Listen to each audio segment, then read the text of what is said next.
എന്തായാലും അമൃത എന്നെ കാണാൻ വന്നതിലും സംസാരിച്ചതിലൊക്കെ വളരെ സന്തോഷം. ഇതറിഞ്ഞപ്പോ വന്ന് കാണണമെന്നും സംസാരിക്കണമെന്നും എനിക്ക് തോന്നി.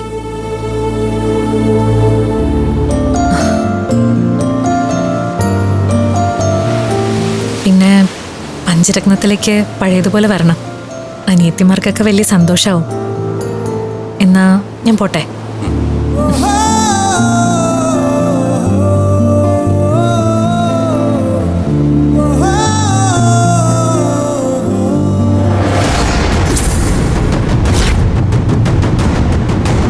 ഏതായാലും കല്യാണം മുടങ്ങിയതുകൊണ്ട് നീ ജസ്റ്റ് രക്ഷപ്പെട്ടു.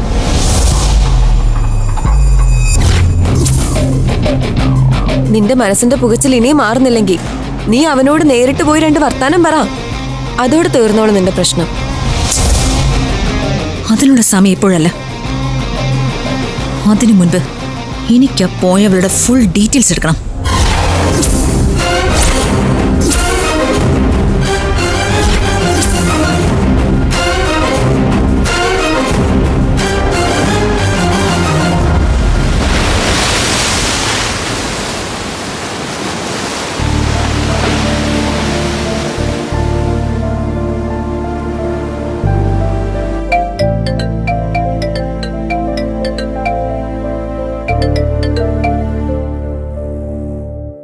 അഭിമന്യു പറഞ്ഞോളൂ.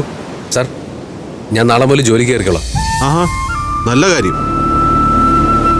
അല്ല, അല്പം മുമ്പ് ഞാൻ വിളിച്ചപ്പോൾ പോലും വ്യക്തമായൊരു മറുപടി തരാത്ത താൻ ഇത്ര പെട്ടെന്ന് എങ്ങനെയാ തീരുമാനം മാറ്റിയത്? കാര്യങ്ങൾ എത്ര കൈവിട്ടു പോയെന്ന് തോന്നിയാലും നേരെയാവാൻ വലിയ താമസമൊന്നുമില്ല സാർ. എന്തായാലും നാളെ രാവിലെ 10 മണിക്ക് ഞാൻ സാറിന്റെ മുമ്പിലുണ്ടാവും. മതി, അത് മതി. അപ്പൊ ശരി.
My sweetheart.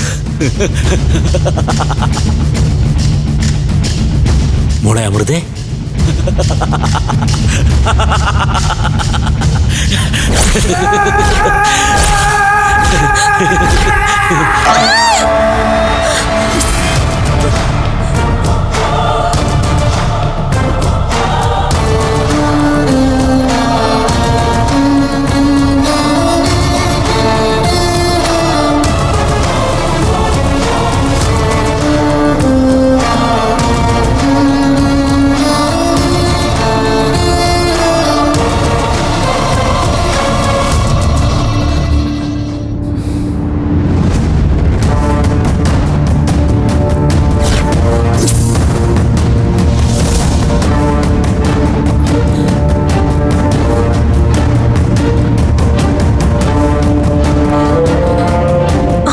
ആരാധ്യ എവിടെ പോയി?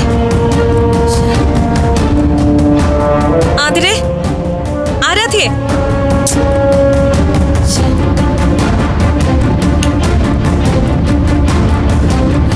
ആതിരേ, ആരാധ്യേ, ഇവരിത് എവിടെ പോയി?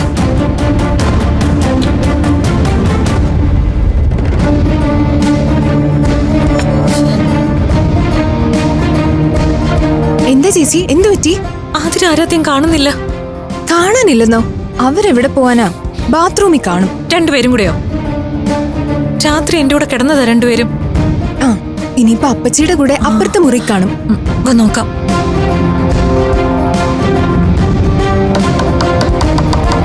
അപ്പച്ചി,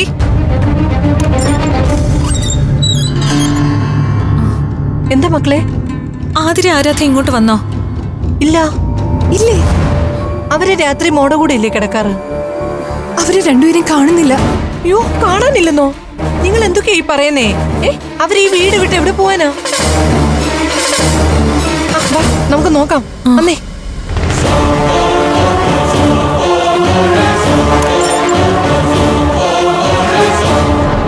അയ്യോ, കുഞ്ഞുങ്ങളെ എവിടെങ്ങും കാണുന്നില്ലല്ലോ. അകത്ത് നോക്കാം. ഇവരിത് എവിടെ പോയതാ? ഈശ്വരാ.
വേണ്ട.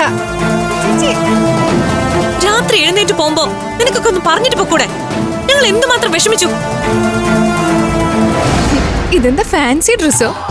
ഇതെന്ത് വേഷമാ? കണ്ണു തട്ടാതിരിക്കാൻ പാടത്ത് വെക്കുന്ന കോലവും. കളിയാക്കണ്ട, ഞങ്ങൾ കരാട്ടെ പ്രാക്ടീസ് ചെയ്യുക. എന്ത് പ്രാക്ടീസ് ആണേലും നിങ്ങൾക്കത് പകല് ചെയ്താ പോരെ? അതിന് പകൽ ഇതൊക്കെ ചെയ്യാൻ ചേച്ചി സമ്മതിക്കില്ലല്ലോ. അവനവൻ ആവശ്യമുള്ള കാര്യങ്ങൾ ചെയ്താ പോരെ? നിങ്ങൾക്ക് എന്തിനാ കരാട്ടയും കളരിയൊക്കെ? ഈ ഗുസ്തിക്ക് പകരമേ നിങ്ങൾക്ക് വല്ല പാട്ടോ ഡാൻസോ ഒക്കെ പഠിച്ചുകൂടായിരുന്നോ? അതാവുമ്പോ കാണാനും കേൾക്കാനും ഒരു സുഖം ഉണ്ടാവും. അതൊക്കെ പഠിച്ചിട്ട് പ്രാക്ടിക്കലായിട്ട് വല്ല ഗുണമുണ്ടോ അപ്പച്ചി? ഞാനിങ്ങനെ കരാട്ട ട്രെയിനിങ് നടത്തുന്നതുകൊണ്ടാ അന്ന് പച്ചക്കറി മാർക്കറ്റിൽ വെച്ച് കള്ളന്മാരെ അടിച്ചിടാൻ പറ്റിയത്. വന്നു വന്ന് നിനക്ക് ഈ സൂക്കേട് തുടങ്ങിയോ? SA ടെസ്റ്റിന്റെ ഫിസിക്കൽ ടെസ്റ്റ് വരാൻ പോവല്ലേ, അപ്പോഴേക്ക് ഇവളെ കൂടെ ഒന്ന് റെഡിയാക്കി എടുക്കണ്ടേ? ഇതൊക്കെ ഇങ്ങനെ ഒളിച്ചും പാത്തം ചെയ്യാതെ ഞങ്ങളോടൊക്കെ ഒന്ന് പറഞ്ഞിട്ട് ചെയ്തൂടെ? മറ്റുള്ളവർ എന്തിനിങ്ങനെ തീ തീറ്റിക്കുന്നേ? ചേച്ചിയുടെ അനുവാദം ചോദിച്ചാ സമ്മതിക്കില്ലെന്ന് അറിയാം. അതുകൊണ്ടാ എല്ലാരും കിടന്നുറങ്ങിയിട്ട് ഞങ്ങൾ ഇതൊക്കെ ചെയ്യുന്നത്. നേരെ ഒരുപാട് വൈകി. കസരത്ത് മതിയാക്കി രണ്ടുപേരും വന്ന് കിടക്കാൻ നോക്ക്. നിങ്ങളുടെ ചേച്ചിയുടെ കയ്യിൽ നിന്ന് ഇപ്പം കിട്ടിയത് തടുക്കാനേ ഈ കരാട്ട കൊണ്ടൊന്നും പറ്റില്ല മക്കളെ. വാ, നടക്ക്, അടി വാ. രാഗമാധുരത്തിന് കൂട്ടായി നമ്മുടെ പ്രിയപ്പെട്ട judges MG uncle, Binni aunty, Rimi ചേച്ചി, സുമേഷേ, കുഞ്ഞു പാട്ടിന്റെ പ്രിയ വേദിയിലേക്ക് എത്തുന്നു നമ്മുടെ സ്വന്തം വേദിക. വെൽക്കം വേദിക കുട്ടി. Hi Vedika. Hi Binni aunty. How are you? How are you?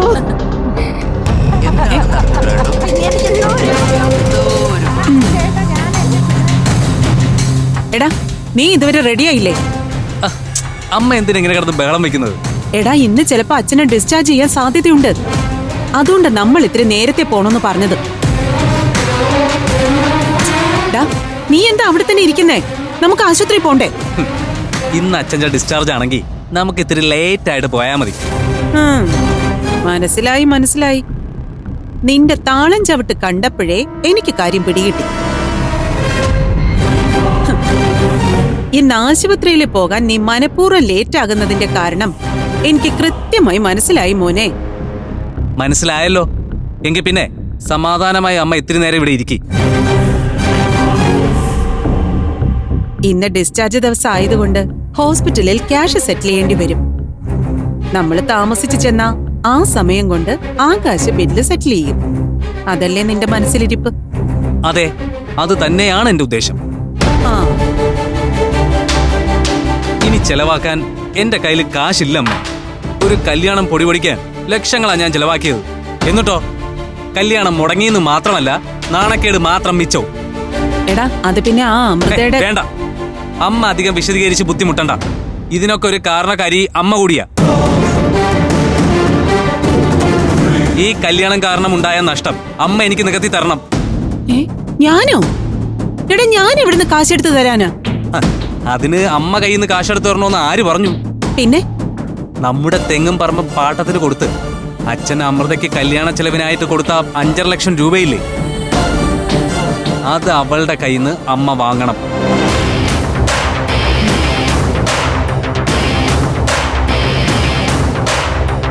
അത് നമുക്ക് സീരിയസ് ആയി ആലോചിക്കാം. ആലോചിച്ചാ പോരാ, കാര്യം നടക്കണം.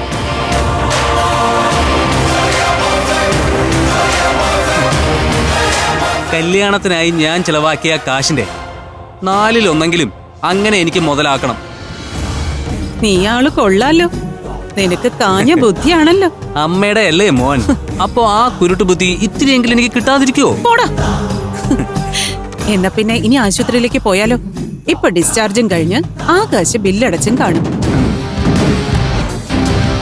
എന്റെ മാത്രം അച്ഛനല്ലല്ലോ, അവന്റെയും കൂടിയല്ലേ.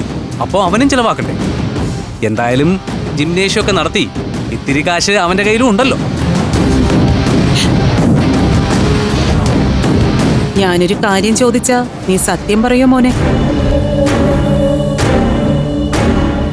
നാളെ എനിക്കൊരു വയ്യായ്ക വന്ന് ഞാൻ ആശുപത്രിയിലായ എന്നോട് നീ ഇത് തന്നെ ചെയ്യൂ? അമ്മയുടെ കാര്യത്തിൽ ഞാൻ ഒരു പിശുക്കും കാണിക്കില്ല. എത്ര കാശ് വേണമെങ്കിലും ഞാൻ ചെലവാക്കും. എന്നാ പിന്നെ സമയം കളയണ്ട, നീ പോയി വേഗം റെഡിയായിട്ട് വാ.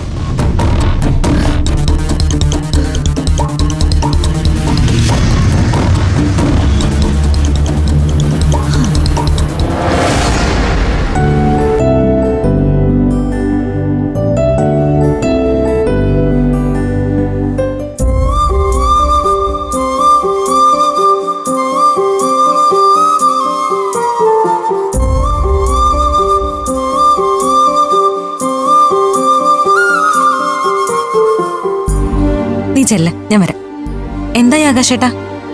ബില്ലൊക്കെ സെറ്റിൽ ചെയ്തു, ഇനി പുറപ്പെടാമായിരിക്കും. ഡോക്ടർ വന്ന് കാണും, എന്നിട്ട് പോയാ മതി. സത്യം പറഞ്ഞ അച്ഛൻ ഇപ്പോഴും അങ്ങനെ അങ്ങ് ഓക്കെ ആയിട്ടില്ല. ഇത്ര പെട്ടെന്ന് അച്ഛനെ ഡിസ്ചാർജ് ചെയ്യേണ്ടിയിരുന്നില്ല. പിന്നെ അച്ഛന്റെ നിർബന്ധ ബുദ്ധിയല്ലേ, ആരും ഒന്നും പറഞ്ഞിട്ട് കാര്യമില്ലല്ലോ. സാരമില്ല, മാമന് വലിയ കുഴപ്പമൊന്നുമില്ല. വീട്ടിൽ പോയി കുറച്ചു ദിവസം നന്നായിട്ട് റെസ്റ്റ് എടുക്കേണ്ട കാര്യമുള്ളൂ. എന്തായാലും ഇവിടെ നീ ഉണ്ടായിരുന്നത് വലിയ സമാധാനമായിരുന്നു. ഇനി നിന്നെ എന്ന് കാണാനാ അത് ഓർക്കുമ്പോഴാ. ആകാശേട്ടന് ഇടയ്ക്കൊക്കെ പഞ്ചരത്നത്തിലേക്ക് വരണം, ഞങ്ങൾക്കത് വലിയ സന്തോഷമായിരിക്കും.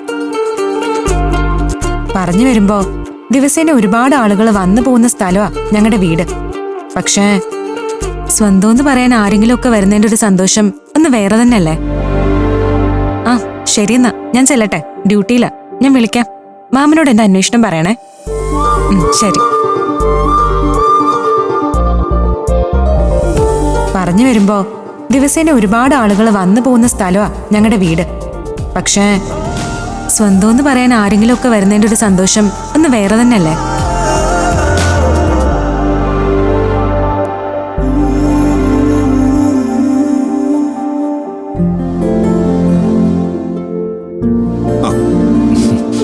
നല്ല തിരക്കാണെന്ന് തോന്നുന്നു, രാവിലെ മുതൽ കണ്ടില്ല. അത് പിന്നെ സഹദേവ മാമൻ ഇവിടെ അഡ്മിറ്റ് ആയ കാര്യം വിവേകിന് അറിയാലോ. ഇന്ന് മാമന്റെ ഡിസ്ചാർജ് ഡേയാ, അതുകൊണ്ട് കുറച്ച് സമയം അതിന്റെ പിന്നാലെ പോയി. അത് ഇന്നത്തെ കാര്യം. ഇന്നലെയോ? കുറച്ച് ദിവസം ഞാൻ ശ്രദ്ധിക്കുക. താൻ എന്റെ മുറിയിലേക്ക് വരുന്നത് കുറച്ചിട്ടുണ്ട്. അത് ഞാൻ മനഃപൂർവ്വം ചെയ്തത് തന്നെയാ. അതെന്തിനാ? ഞാനിവിടെ റൂം നമ്പർ 34 തന്നെ കിടന്ന് കറങ്ങുവാണെന്നൊരു കംപ്ലൈന്റ് ഹോസ്പിറ്റൽ മാനേജ്മെന്റിനുണ്ട്. ഡോക്ടർ തരകൻ അതെന്നെ വിളിച്ച് ചോദിക്കുകയും ചെയ്തു. എന്നിട്ട് നീ എന്ത് പറഞ്ഞു? 34 കിടക്കുന്നത് എനിക്ക് വളരെ വേണ്ടപ്പെട്ട ആളാണെന്നും ആരൊക്കെ എന്തൊക്കെ പറഞ്ഞാലും ഞാൻ അയാളെ നന്നായി നോക്കുക തന്നെ ചെയ്യുമെന്നും മുഖത്തടിച്ചതുപോലെ ഞാൻ പറഞ്ഞു. വിവേക് എനിക്കും എന്റെ കുടുംബത്തിനും ചെയ്തു തന്ന സഹായത്തിനും ഞങ്ങൾക്ക് വേണ്ടി അനുഭവിച്ച ത്യാഗത്തിനും ഈ ജന്മം മുഴുവൻ ഞങ്ങൾ വിവേകിനോട് കടപ്പെട്ടിരിക്കുക. അപ്പോ എന്നോട് കടപ്പാട് മാത്രമേ ഉള്ളൂ അല്ലേ?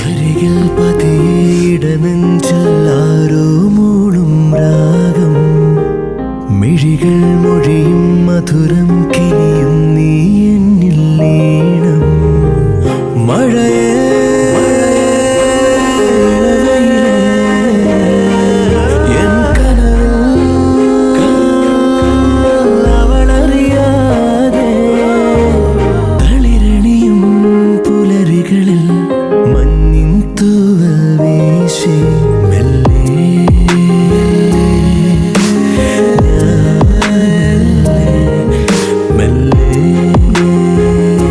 കടപ്പാട് മാത്രല്ല ഉള്ളതെന്ന് ഇപ്പൊ മനസ്സിലായില്ലേ?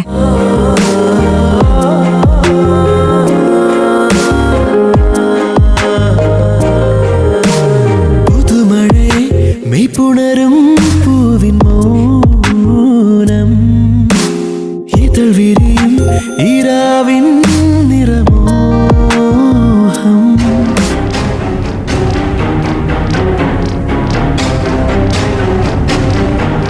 ഏത് നേരം ഇങ്ങനെ പത്രത്തിൽ തലയും പൊഴുത്തിരുന്നോ? ചുറ്റും നടക്കുന്നൊന്നും അറിയണ്ടല്ലോ. ഇങ്ങനെ ഒരു മനുഷ്യൻ. അറിയേണ്ടതൊക്കെ അറിയാൻ തന്നെയാ ഞാൻ പത്രം വായിക്കുന്നത്. ലോക കാര്യങ്ങള് പിന്നെ, സ്വന്തം കുടുംബത്തിൽ നടക്കുന്നത് വേണം ആദ്യം അറിയാൻ. നിനക്ക് വല്ലതും പറയാനുണ്ടെങ്കിൽ അതങ്ങ് പറഞ്ഞു തൊലച്ചിട്ട് പോ. വെറുതെ മനുഷ്യന്റെ സ്വൈര്യം കളയല്ലേ. സ്വൈര്യം കളയുന്നത് ഞാനല്ല, നിങ്ങളുടെ പുന്നാര മക്കള് തന്നെയാ. ഇത്രയും നാള് ഞാനായിരുന്നു അവരുടെ ശത്രു. പക്ഷേ ഇപ്പൊ കഥ മാറി.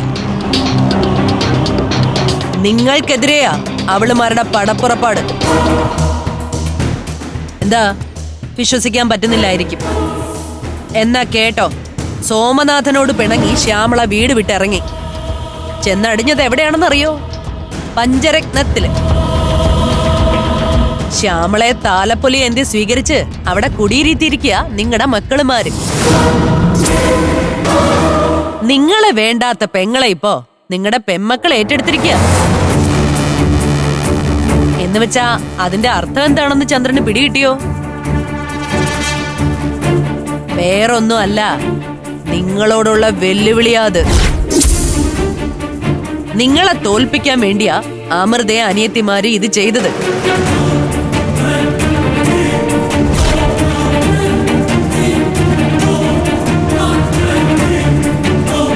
അതിന് അങ്ങനൊരു അർത്ഥമുണ്ടോ? ഓ കഷ്ടം. അല്ലെങ്കിലും നാറുന്നതും മണക്കുന്നതൊന്നും തിരിച്ചറിയാനുള്ള കഴിവ് നിങ്ങൾക്ക് പണ്ടേ ഇല്ലല്ലോ. ഇങ്ങനെ ഒരു നിർഗുണ പരബ്രഹ്മം.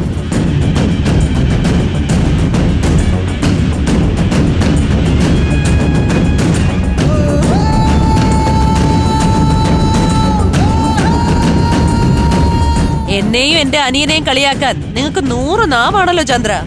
നിങ്ങള് സ്വന്തം മക്കളുടെ അടുത്ത് ചെല്ലുമ്പോ കവാത്ത് മറക്കും. അനാവശ്യ വർത്തമാനം വേണ്ട. ഒരനാവശ്യമല്ല, വ്യക്തമായിട്ട് മനസ്സിലാക്കിയ കാര്യങ്ങളാ ഞാൻ പറയുന്നത്. പേടിയാ നിങ്ങൾക്ക്, പേടി. സ്വന്തം മക്കളെ പേടി. മറ്റുള്ളവരുടെ കരണം തണിക്കാനും വെട്ടുകത്തി എടുത്ത് വീശാനും മടിക്കാത്തവരാ നിങ്ങളുടെ 5 പെമ്മക്കളും. വളർത്തു ദോഷമെന്ന് പറഞ്ഞാ മതി.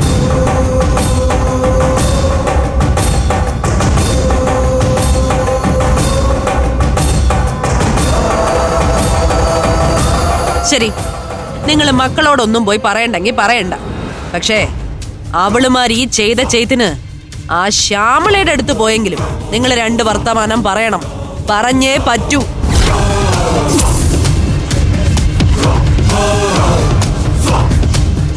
നിങ്ങളുടെ പുന്നാര പെങ്ങള് കരാട്ടയൊന്നും പഠിച്ചിട്ടില്ലല്ലോ. അവളോടൊന്നും സംസാരിച്ചാൽ എന്താ നിങ്ങളുടെ നാവ് അലിഞ്ഞു പോകും. നാട്ടിലുള്ള ആണൊരുത്തനാണെങ്കിൽ ഇപ്പോഴെങ്കിലും പ്രതികരിക്കണം. അല്ലാതെ ഇങ്ങനെ മുനിയെ പോലെ വീട്ടിൽ കയറിയിരുന്ന് തപസ് ചെയ്യുവല്ല വേണ്ടത്. ഞാനിപ്പോ അവിടെ പോയി എന്ത് പറയണോന്നാ നീ പറയുന്നേ? ഇനി ഞാൻ അതും കൂടെ ഉരുള ഉരുട്ടി കഴിപ്പിച്ചു വിടാം. മനുഷ്യർക്ക് തോൽവി സംഭവിക്കാം, പക്ഷേ അറിഞ്ഞുകൊണ്ട് തോറ്റുകൊടുക്കാൻ നിൽക്കരുത് ചന്ദ്ര. എനിക്കതേ പറയാനുള്ളൂ.